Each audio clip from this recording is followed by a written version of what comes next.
I hope to make during the time we have. The first is why early family life matters. The second is how the United States is scaling up home visiting to improve early family life. And the third is why and how stakeholders are counting on research to get it right this time. Now, if we go into the home, let's think about what are the roles of children and parents. Well, for children, the roles are simple. For children, the role is to explore, and through exploration, to learn. And what are the roles of parents?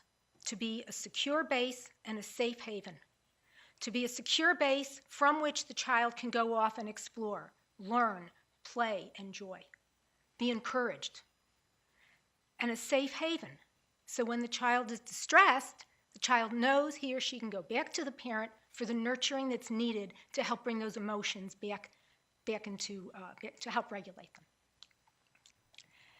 And so while there are many, many theories of parenting, if we try to express this in really simple terms, what we see is that a parent's own developmental history influences their relationship capacity, which in turn influences their parenting, but the link between the relationship capacity and the parenting, that link is moderated by the stresses and supports in the parent's life. Therefore, when we develop interventions to promote positive parenting, we can focus on parents' relationship capacity, their stresses and supports, or directly on their parenting behavior, or some combination of all of these. Then, 2010 was a game changer. As part of the Affordable Care Act, there was a provision, subtitle L, Maternal and Child Health Services, which amended Title V to create what's called the Maternal, Infant, and Early Childhood Home Visiting Programs.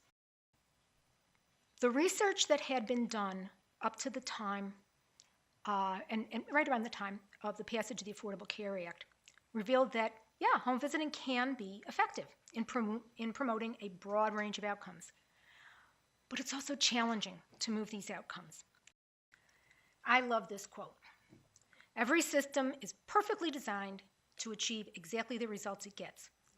So if we have variable outcomes that vary by population subgroup, and we have variable success in engaging families and variation in the services provided, it's not an accident. And we can identify the reasons, and if we do that, then maybe we can address those reasons and improve our outcomes by improving service delivery.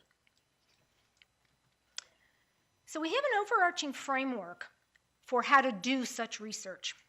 And this is the framework that we use in our work.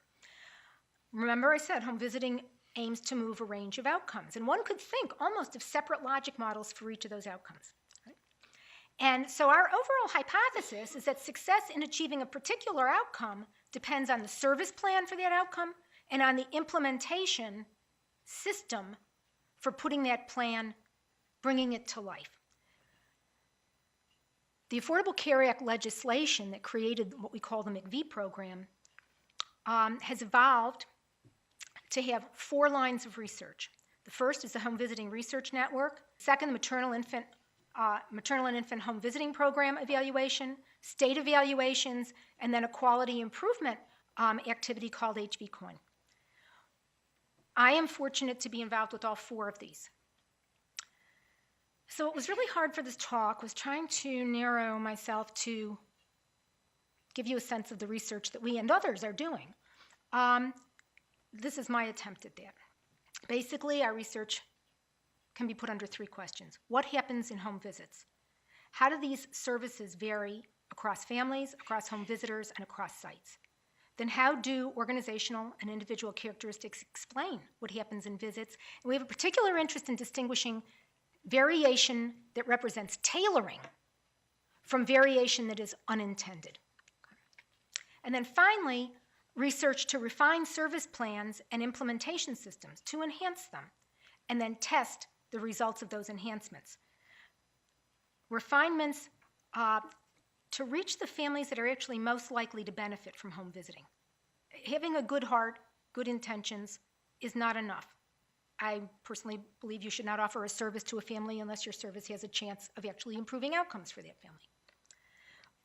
We either need to target our programs more narrowly, or we need to enhance service models to broaden the families who would benefit. Then how to build a stable and competent workforce. This is a new field.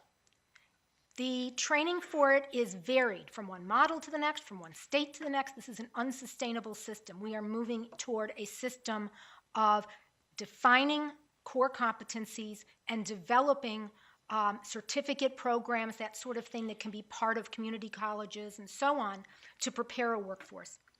And then finally, because this is a special interest of ours, how does participant relationship security, which ties to attachment status, how does that factor into all of this? I had hoped to make 3 points in the time we have.